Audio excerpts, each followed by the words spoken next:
Terima kasih bersama kami NTV Prime Dialog, saya Doni De Keizer. Kita bahas bola pemirsa. Timnas Indonesia ditahan Laos 3-3 dalam pertandingan kedua grup B Piala AFF 2024 di Stadion Manahan Solo, Kamis malam. Meski diimbangi Laos, posisi Indonesia tetap naik ke puncak klasemen grup B Piala AFF 2024 dengan raihan 4 poin dari 2 laga sebelumnya. Posisi sementara Timnas Garuda Muda masih unggul 1 poin atas Vietnam, tim kuat di klasemen grup B yang baru menjalani 1 laga di musim Piala AFF 2024 ini. Apa saja tantangan yang dihadapi Timnas usai imbang ditahan Laos? Lalu bagaimana strategi jitu Timnas menghadapi laga lawan Vietnam beberapa hari lagi?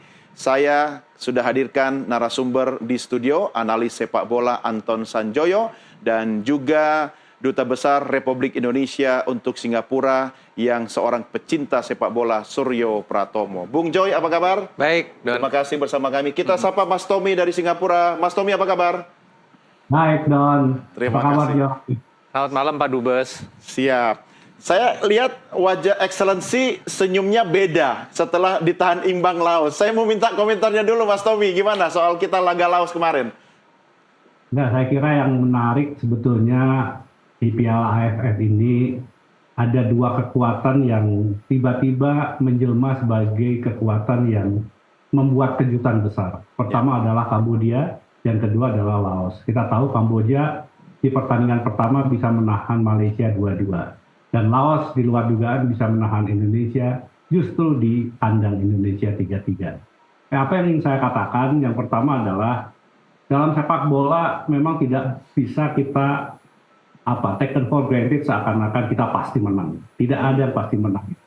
Setelah pertandingan selesai baru kita tahu hasilnya seperti apa. Ya. Dan yang kedua adalah yang harus menjadi perhatian kita adalah PR besar dari pembinaan sepak bola kita. Ini yang harus terus menjadi perhatian dan harus terus diupayakan. Kita tidak bisa hanya mengandalkan kepada sistem pembinaan yang ada di Belanda. Kita harus juga konsentrasi membina pemain-pemain kita yang ada di Indonesia. Dan levelnya harus sama seperti Belanda. Bagaimana itu dilakukan? Ya, bukan hanya melakukan naturalisasi pemainnya saja, tetapi yang tidak kalah pentingnya adalah menaturalisasi sistem pembinaan sepak bola yang ada di Belanda. Ya. Dan kalau kita bicara soal Belanda, kekuatan Belanda itu adalah di pembinaan sepak bola dini dan usia muda. Nah, Anton Sanjoyo adalah orang yang menurut saya sangat konsisten untuk mengingatkan persoalan pentingnya pembinaan pemain muda. Dan kita menunjukkan kita boleh puas dengan yang kita capai di penyisian Piala Dunia, tetapi kita tidak boleh mengatakan bahwa tuh kan pemain Indonesia memang tidak punya kemampuan, lawan aja hanya bisa bermain 3-3. Poinnya bukan di sana. Poinnya di sana itu adalah justru menjadi pengingat dan harusnya menyadarkan kita semua. Ada pekerjaan rumah sepak bola dalam negeri yang harus kita lakukan. Ya, PR-nya ternyata masih banyak ya. Saya tahu Bung Joy akan banyak catatan tentang target 3 poin yang gagal diraih. Tapi kita lihat dulu grafis berikut ini ya. Pemirsa, tim kami sudah menyiapkan grafis terkait dengan hasil sekaligus jadwal pertandingan. Kita lihat hasil pertandingan Indonesia pada laga Indonesia lawan Myanmar, kita unggul 1-0. Kemudian Kamis kemarin kita ditahan imbang oleh Laos dengan 3-3. Sementara Bung Joy dan Mas Tommy juga tahu bahwa Laos ini sebenarnya kalau bisa dikatakan memang dia di bawah Myanmar ya. Yang kita kalahkan. Iya, ya betul. Kan? Kalau dari sisi peringkat ya. Peringkatnya di bawah Myanmar. Nah, sementara Indonesia 2 hari lagi akan menghadapi Vietnam, tim tangguh. Kemudian Sabtu tanggal 21 kita laga berikutnya. Oke, Bung Joy, catatan Anda. Ya, kemarin itu pertandingan melawan Laos sebetulnya memang draw rasa kalah ya. Dalam arti memang kan kalau sejarah pertemuan Indonesia dengan Laos itu 6 kali atau 7 kali Indonesia selalu menang, bahkan Atas Laos, pertemuan terakhir itu 2-2 itu pun tahun 2012 dan Indonesia waktu itu menjalani laga grup yang sudah tidak menentukan. Nah, kemarin itu sebetulnya saya cukup kaget dengan penampilan Laos, tapi paling kaget saya penampilan Indonesia. Karena? Yang lebih berantakan daripada pertandingan ketika melawan Myanmar. Meskipun melawan Myanmar menang, tetapi memang kemenangan itu diperoleh dengan ya ugly win lah gitu istilahnya. Mainnya jelek tapi tetap bisa menang. Saya menduga ada masalah di dalam, pertama adalah mereka berkumpul tidak terlalu lama, mungkin hanya 9 atau 10 hari. Sekelompok pemain yang jarang bermain bersama, terpecah belah, tercerai-berai di banyak klub, hanya berkumpul 9 hari, bagaimana mau mempersatukan satu chemistry. Pelatih terbaik sekalipun saya rasa sulit. Meskipun ditambah pemain-pemain yang sudah memperkuat level senior, tapi itu ternyata tidak terlalu menolong. Apalagi kemarin ketika melawan Laos, hampir semua pemain tampil buruk. Ya, kalau Sintayong bilang Marcelino Ferdinand tampil buruk, semua tampil buruk. Itu pun yang konsisten STY hanya, yang konsisten agak bagus cuma Donitri. Ya, yang lain menurut saya meskipun Ferrari cetak gol, Kadek Arel cetak gol, permainannya di bawah standar. Ini mengingatkan kita seperti yang dibilang tadi oleh Pak Dubes, bahwa pembinaan sepak bola nasional itu di warning. Ya, level terbaik yang ada sekarang pada usia 22 yang kebanyakan sekarang dibawa oleh Sintayong, ternyata levelnya masih salah umpan, salah komunikasi, nggak bisa menerjemahkan sistem 4-3-4-3 dengan baik. Gol kedua Laos kan betul-betul blunder dari lini belakang yang tidak dijaga oleh dua wingnya. Mereka hanya bertiga, betul-betul bertahan dengan 3 pemain. Menurut saya itu nggak masuk akal. Nah, ini kan masalah komunikasi, masalah menerjemahkan strategi yang ternyata pemain-pemain yang di-breeding di dalam negeri belum mampu. Ya, saya dari kemarin saya berdiskusi dengan grup di WhatsApp penggemar sepak bola. Saya setuju bahwa masih ada persoalan technical skill, ya, basic skill yang harus dibenahi. Nah, ini kerja berat atau kerja keras dari PSSI sebetulnya, bukan salah pemain. Mereka tidak dididik dari kecil, dari usia 10, 12, 14 dengan sistem pembinaan sepak bola yang benar. Maka tadi kalau Pak Dubes Suryo Pratomo mengatakan naturalisasi dong sistemnya. Paling enggak kan Indonesia ini bergabung dalam tanda kutip dengan sepak bola Belanda kan sudah lama, sejak Will Curver lah, you name it siapa. Sistem kan, kelas dunia maksudnya. Sistemnya yang sudah kelas dunia, sudah dibuktikan di Ajax. Harus kelas dunia juga tentunya kan. Betul. Dan sistem itu sudah proven, sudah dibuktikan di Ajax, di Eindhoven, di Heerenveen, dimanapun di Belanda. Emang kalau kita bobol 3 gol itu menurut Bung Joy masih berantakan? Dengan 3 gol yang tercetak kemarin, sebetulnya permainan Indonesia nggak bagus-bagus amat kan.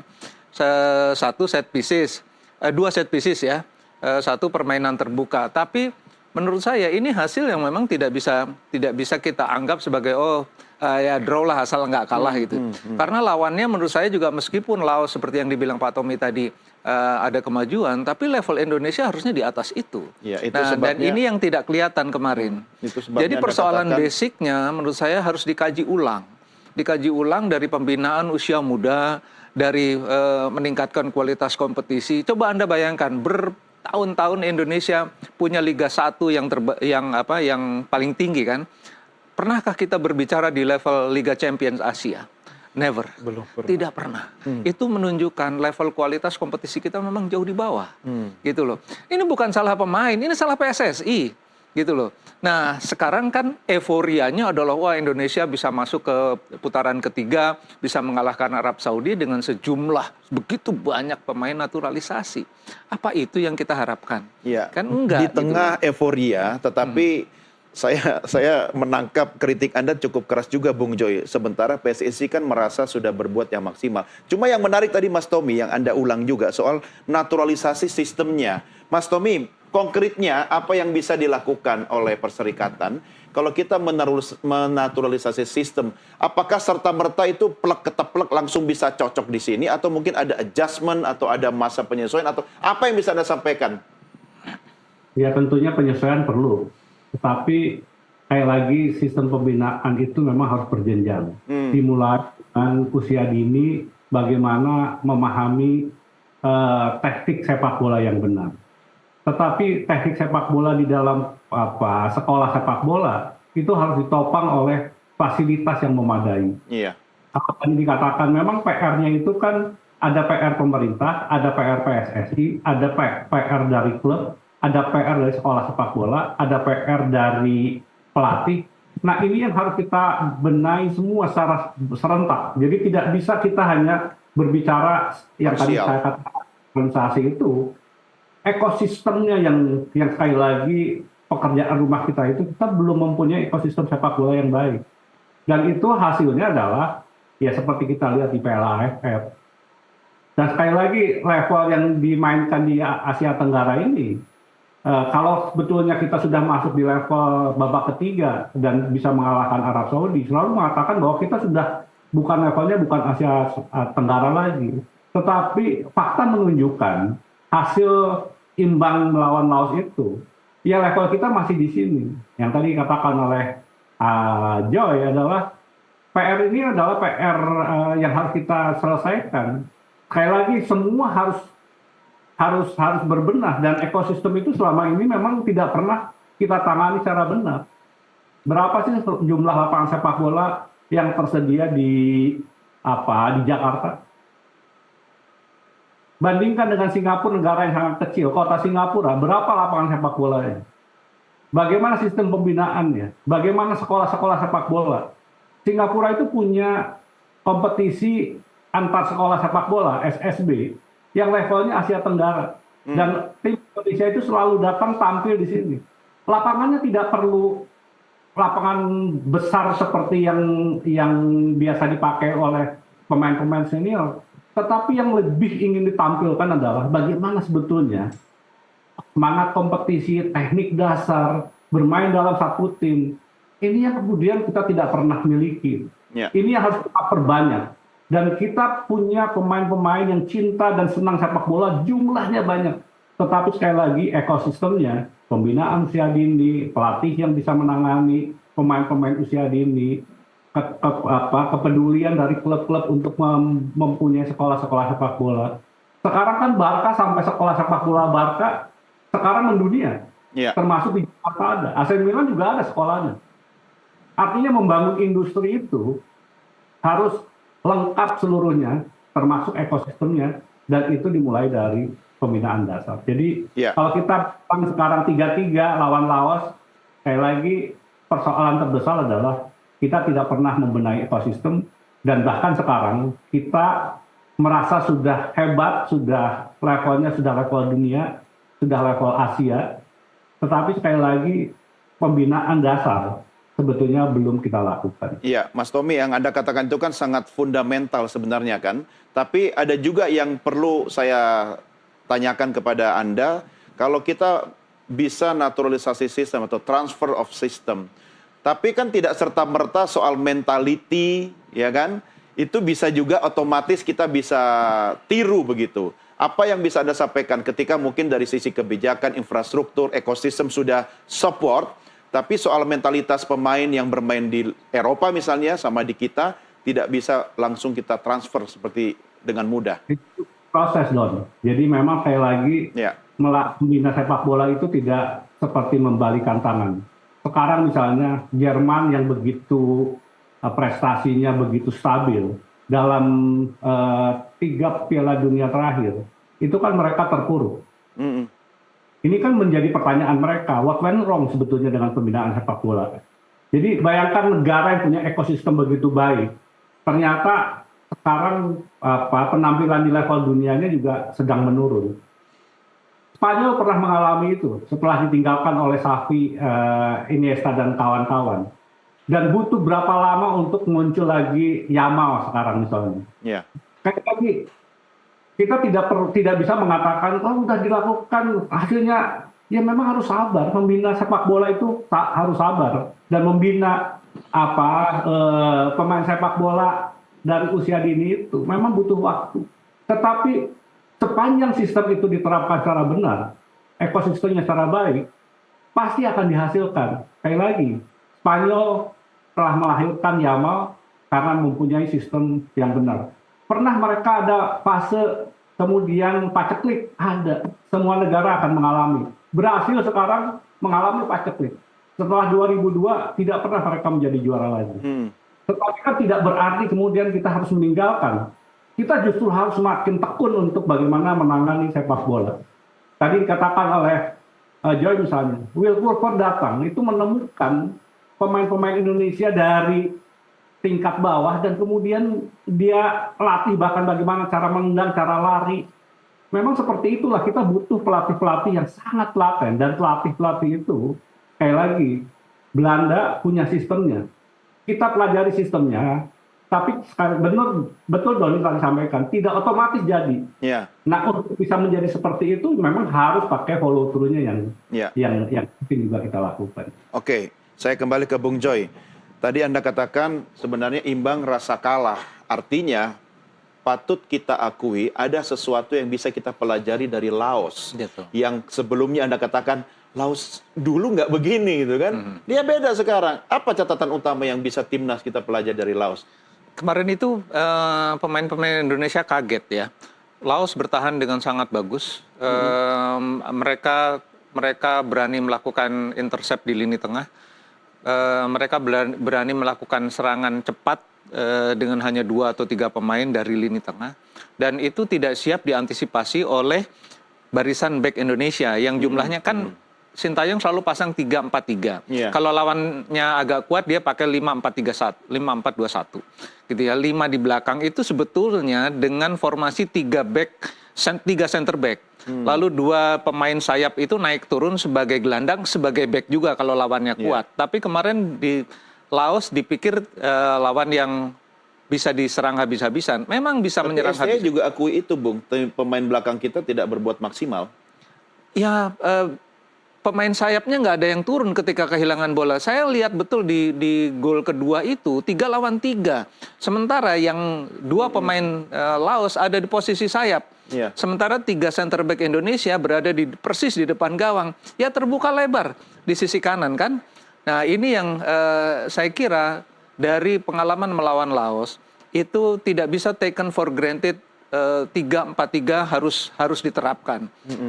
Kita harus melihat bahwa ada, apalagi ya lawan Vietnam yang menurut saya kecepatannya jauh, determinasinya jauh, ball skillnya juga jauh dari Laos. Ini memang harus ekstra hati-hati karena memang Vietnam adalah lawan terkuat dan cilakanya Indonesia harus away ke Vietnam. Ada misinformasi dan miskalkulasi nggak kita menghadapi Laos kemarin yang ternyata Laos tidak seperti yang kita bayangkan? Sebetulnya enggak, karena kan tanda-tandanya Indonesia belum bermain solid itu sudah ada sejak ketika menghadapi Myanmar, seperti yang saya bilang tadi. Baru bagus itu babak kedua kan, ketika Detan masuk, Asnawi masuk, sejumlah pemain senior masuk, baru berubah. Saya pikir, atau banyak orang berpikir, backbone-nya adalah permainan di babak kedua melawan Myanmar. Tapi ternyata kan berganti lagi formasinya. Kiper diganti, sejumlah pemain tengah juga diganti, yang tidak banyak berubah cuma di lini depan. Ya kan, yang lini depan so far juga belum banyak cetak gol atau malah belum cetak gol gitu. Nah, ini menjadi pertanyaan, ini sebetulnya backbone-nya udah ada belum sih? Gitu loh. Dugaan saya sebetulnya backbone-nya ya waktu babak kedua melawan Myanmar, ternyata tidak gitu loh. Nah, saya sih berharap bahwa tim yang babak kedua melawan Myanmar nanti tetap dipertahankan tapi dengan strategi yang agak berubah. Nggak bisa frontal nyerang lawan Vietnam. Karena Vietnam determinasinya jauh lebih tinggi daripada tim lain dimanapun. Nah, mereka kan sangat favorit. Indonesia itu sebetulnya second favorit di grup B ini gitu loh. Bahkan sempat ditulis panjang lebar oleh media di Malaysia bahwa Indonesia ini bisa runner up lah. Kalau bisa runner up dengan formasi yang ada sekarang dengan under 23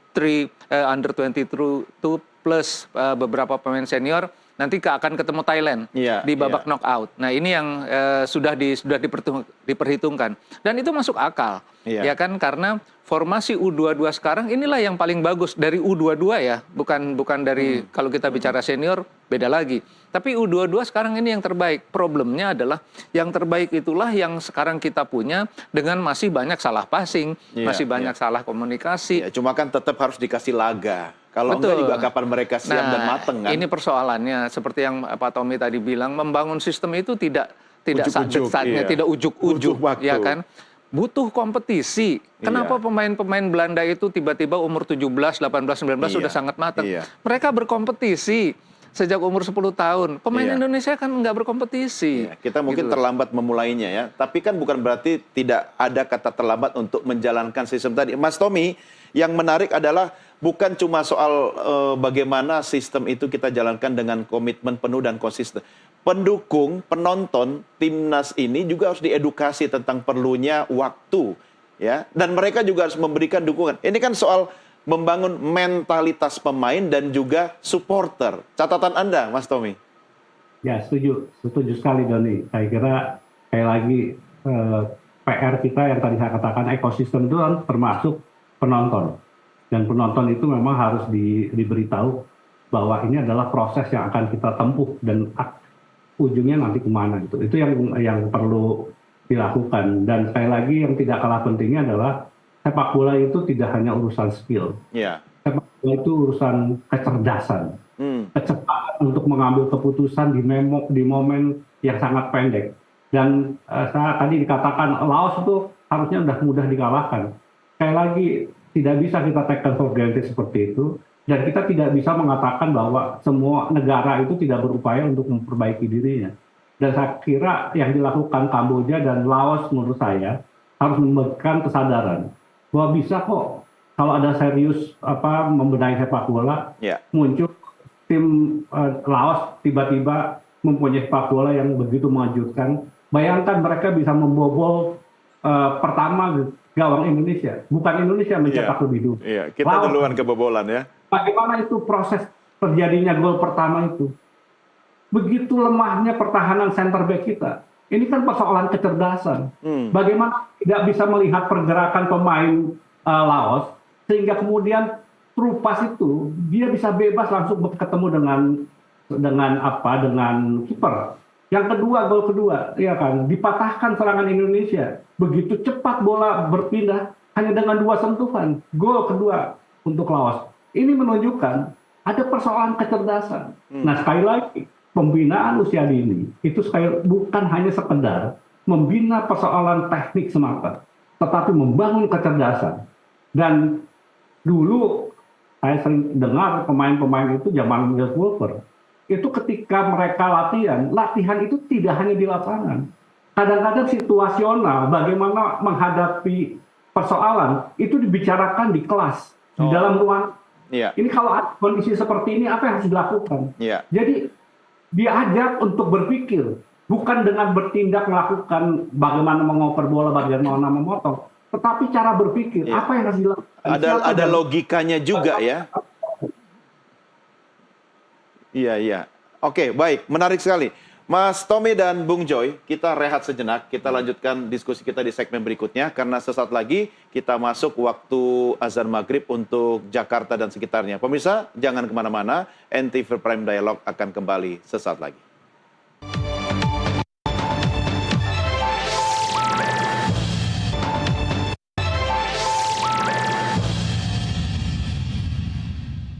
Terima kasih masih bersama kami pemirsa. NTV Prime Dialog tengah berdiskusi dengan Anton Sanjoyo dan juga Suryo Pratomo. Kita lagi diskusi tentang timnas kita yang ditahan imbang Laos 3-3 kemarin.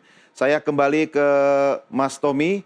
Kalau misalnya kita bicara tentang pembinaan seperti yang tadi Anda sampaikan. Oke lah, proses adaptasi, naturalisasi sistem dan mental dan mindset itu kan perlu waktu.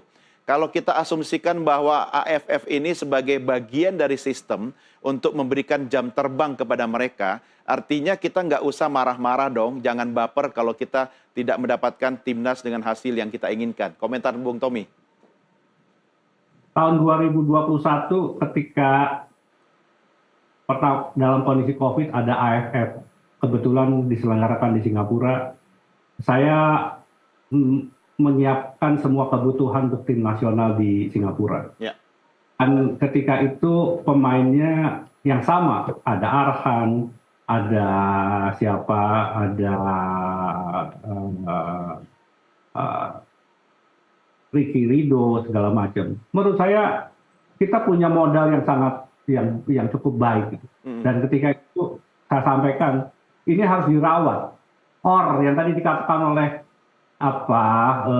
Anton mengenai dari tim itu harusnya dirawat. Ada pergantian 1-2, tetapi dari usia 19 tahun, 20 tahun, ini harus terus dibimbing sampai nanti umur 27 itu mereka pada puncak pastinya.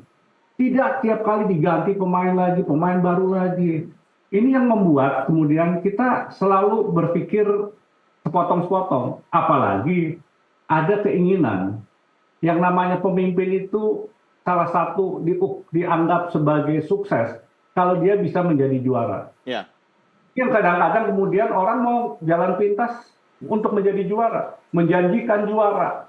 Dan yang tadi dikatakan Doni, penontonnya tidak pernah diajari untuk sabar untuk menjadi juara itu. Ya. Ini yang jadi persoalan terbesar yang mengapa sepak bola kita dari tahun 2021 sekarang sudah 3 tahun.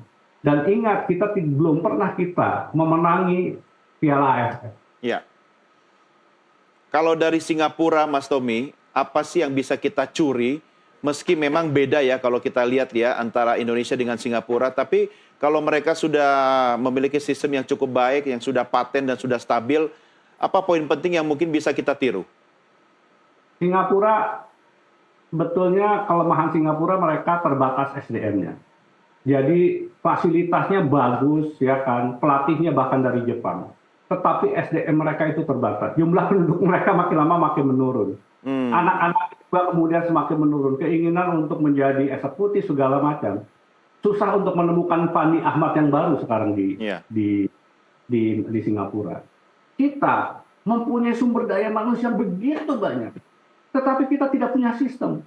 Bayangkan kalau sistemnya yang ada di Singapura dipakai di Indonesia, SDM-nya orang Indonesia. Seharusnya kita bisa punya tim yang lebih kuat dan pemain-pemain yang jumlahnya lebih banyak. Dan kembali lagi, kompetisi itu merupakan ajang untuk semakin mematangkan pemain, sehingga ketika mereka masuk ke tim nasional, bermain di level internasional, mereka semakin matang. Proses ini Don, yang kemudian sekali lagi kita tidak pernah lihat, ini bagian dari proses pembina tim nasional yang bisa kita banggakan. Semua kita terputus-putus. Dan semua orientasinya bicara hasil, lupa pada proses. Jadi itu sebabnya wajar Singapura bisa sampai sudah 4 kali juara AFF yang belum bisa kita kejar ya Mas Tom ya? Betul sekali. Oke, catatan bagi Bung Joy sebenarnya yang juga PR kita bersama. Kalau saya kaitkan dengan menjadikan AFF ini sebagai ajang magang atau jam terbang, itu kita juga harus edukasi penonton dan supporter. Cuma dari dalam perserikatan klub sendiri, apa yang harus dilakukan?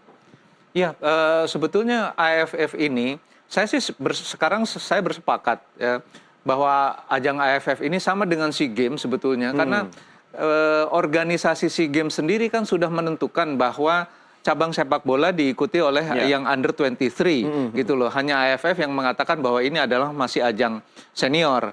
Kalau Indonesia mengirimkan under 22, menurut saya itu bagus gitu ya, karena itu sebagai ajang untuk regenerasi.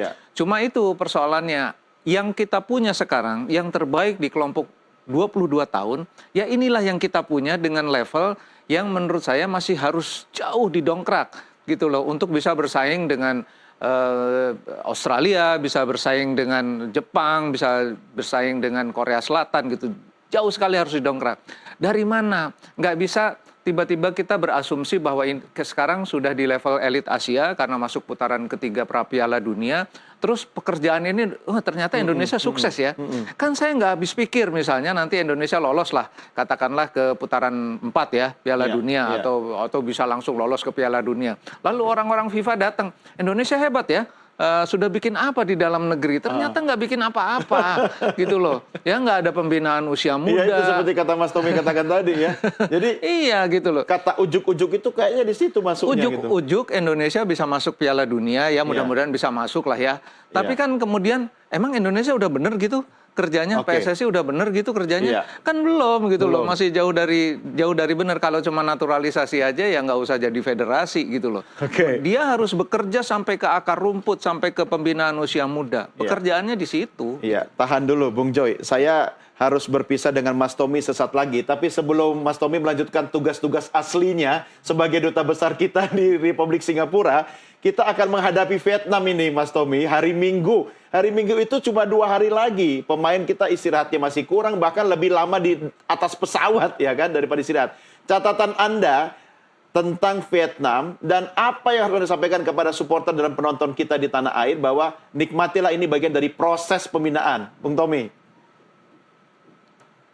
Vietnam itu punya semangat juang yang luar biasa, kuat sekali. Keinginan untuk menangnya besar sekali. Apalagi mereka melihat Indonesia bisa masuk babak ketiga, bisa mengalahkan Arab Saudi. Mereka makin terpacu untuk bisa mengalahkan Indonesia. Bahwa mereka tidak kalah dari Indonesia. Karena itu, yang perlu kita lakukan adalah bagaimana kemudian bermain lebih all out, ya kan, dengan penuh kesungguhan. Dan yang tidak kalah pentingnya, gunakan kecerdasan dalam bermain. Gunakan nafsu berlebih dari Vietnam untuk mengalahkan kita. Dengan taktik strategi yang tepat, dengan melakukan permainan yang betul-betul mengejutkan, sama seperti Laos bisa mengejutkan Indonesia. Indonesia dengan usia pemain di bawah 22 tahun melawan Vietnam di kandang sendiri yang berambisi mengalahkan Indonesia. Harus ada cara yang cerdas untuk bisa mengalahkan Vietnam. Bisa atau tidak? Bisa. Kita punya kemampuan. Jadi melihat dari sekali lagi kita tidak bisa menjudge Indonesia hanya sekedar ditahan Laos 3-3. Saya kira kita masih punya peluang dan Indonesia menurut saya untuk masuk semifinal Piala AFF ini sangat berpotensi dan bukan mustahil hari Minggu justru ketika tahu lawannya Vietnam kita akan tampil lebih all out, tidak anggap enteng tim lawan. Mungkin salah satu penyebab kita kemudian ditahan Laos karena kita dari awal merasa enteng lah lawan Laos, pasti kita menang. Ya kan, bahkan bertandingnya di Solo saja sudah pasti menang gitu. Nah, mudah-mudahan semangat itu sekarang berbalik pada kita dan kalau itu bisa dilakukan, tetaplah Indonesia masih punya kemampuan untuk bisa mengimbangi dan mengalahkan Vietnam. Siap, siap. Suryo Pratomo, Duta Besar Indonesia untuk Singapura, sekaligus pecinta sepak bola. Terima kasih, Excellency. Sampai jumpa di laga berikutnya. Selamat malam. Ya, Bung Joy, Vietnam 2 kali juara AFF. Deg-degan nggak? Kalau lihat dari main programnya PSSI di AFF, saya sama sekali nggak deg-degan. Malah saya berharap dengan lawannya Vietnam, kemampuan terbaiknya bisa keluar. Ya, ketika Indonesia pernah menghadapi Yordania yang peringkatnya jauh di atas Indonesia. Indonesia membuat banyak gol-gol yang indah ya. Saya berharap sih demikian. Karena artinya kita berharap banyak kejutan.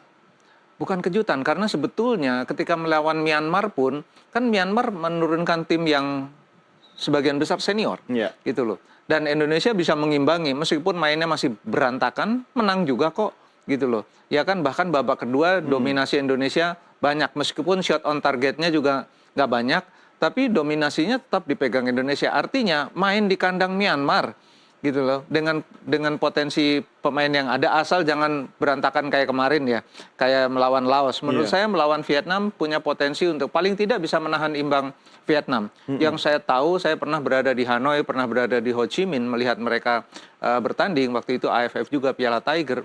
Luar biasa ambience penontonnya. Itu mungkin ya sama lah sama Senayan gitu ya.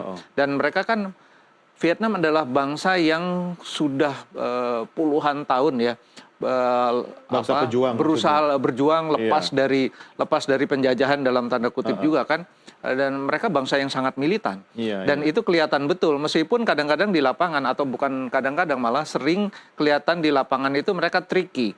mainnya agak sedikit kotor gitu ya, kasar. karena ya menjurus kasar gitu. Dan ini yang harus diwaspadai juga karena mereka pasti akan tampil dengan karakter mereka seperti itu. Ya, mereka akan all out ya. Udah pasti karena yang dilawan adalah Indonesia. Dari babak pertama atau mereka memainkan momentum? Udah hampir pasti mereka akan gas dari babak pertama. Cuma Bung Joy, Kapten Vietnam Duiman kan cedera. Itu keuntungan nggak buat kita? Ya tapi banyak pemain juga yang fit gitu loh, yang kemarin ketika kualifikasi Piala Dunia mereka gagal, tidak bisa tampil, sekarang bisa tampil Turun di semua. Piala AFF. Iya. Dan yang dihadapi ini adalah Indonesia, adalah pesaing dia, pesaing Vietnam, pesaing Thailand, pesaing di Asia Tenggara yang lolos ke putaran 3 Piala Dunia. Vietnam kan justru nggak lolos gitu loh. Iya, dan Ini kita- yang saya sebetulnya kan kita khawatirkan waktu dialog di sini juga, jangan sampai mereka itu ada semacam merasa iri pada Indonesia, kemudian pemain-pemain tulang punggung kita, katakanlah Marcelino mungkin nggak bisa tampil ya, Iya, karena kita kartu minus merah. Ferdinand kan, Rafael masih. Struijk lah, Pratama Arhan lah, Asnawi lah, siapapun yang ada di tim senior mungkin juga bisa dikerjai gitu loh. Bukan tidak mungkin karena ya apapun yang bisa terjadi kan di lapangan sepak bola. Iya, Dan iya. pengalaman dengan Vietnam kan nggak bagus Iya. dalam hal itu kan, mereka sedikit tricky gitu. Bahkan menurut saya cara-caranya juga cara-cara yang menurut saya kurang bisa diterima dalam pergaulan internasional. Iya, kurang Tapi- sportif.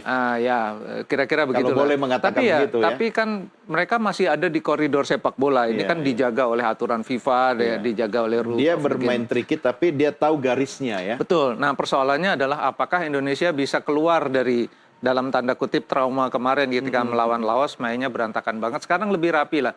Kalau menurut saya kemarin itu bukan saja cuma salah passing, mereka grogi sebetulnya. Grogi dalam arti ingin menunjukkan kemampuan terbaiknya, tapi malah jadi individual. Permainan timnya nggak keluar. Gerasa gerusu pengen cepat bikin gol, apalagi kebobolan Iya. duluan kan. Komunikasi timnya juga berarti ya. Kurang Ya maksimal. ada masalah dengan formasi, tapi rasanya sih formasinya kalau backbone-nya sih saya rasa udah ada. Saya tahu Sintayong pasti udah punya backbone-nya. Iya. Kita Cuma cungi memang- jempol striker kita juga dong bisa nembus 3 gol. Meski akhirnya gawang kita juga ditembus 3 kan. Iya betul, dan memang persoalan masih ada di sektor striker kan. Iya. Hoki Caraka belum kelihatan lagi. Rafael Struijk kemarin bukan cuma Marcelino, kalau Sintayong bilang Marcelino bermain buruk. Struijk juga buruk banget mainnya gitu loh. Yang biasanya dia shooting paling enggak bisa ke arah on target lah. Iya. Kemarin kan berapa kali itu saya lihat dia kalau nggak nyamping, melambung ke atas, itu bukan Rafael Struijk gitu loh. Itu bukan ciri permainan. Ya Marcelino bikin blunder dengan tackling dua kaki kan udah pasti di mana-mana juga kartu merah. Tapi bukan berarti tanda mereka itu underestimate laga lawan Laos kemarin ya. Mungkin awalnya rada over PD, kemudian kaget Setelah mendapatkan respon setelah dari mendapatkan Laos begitu. respon dari Laos, mereka kaget. Perpindahan dari PD ke kagetnya, kemudian mencoba untuk beradaptasi dengan situasi agak terlambat, sehingga kemarin kemungkinan besar memang situasi di lapangan kan kita aja tidak mengalami kan, kita hanya nonton gitu kan, Iya. merasa tegang dan segala macam, apalagi mereka yang ada di main lapangan di lapangan. ditonton oleh jutaan penonton Betul, di televisi, belum Iya. lagi yang Kandang hadir lagi ya. di stadion, Iya. pressure-nya kan tinggi sekali gitu. Oke, baik Bung Joy, kita lanjutkan di segmen berikutnya. Kita rehat sejenak. Pemirsa, kami segera kembali sesaat lagi.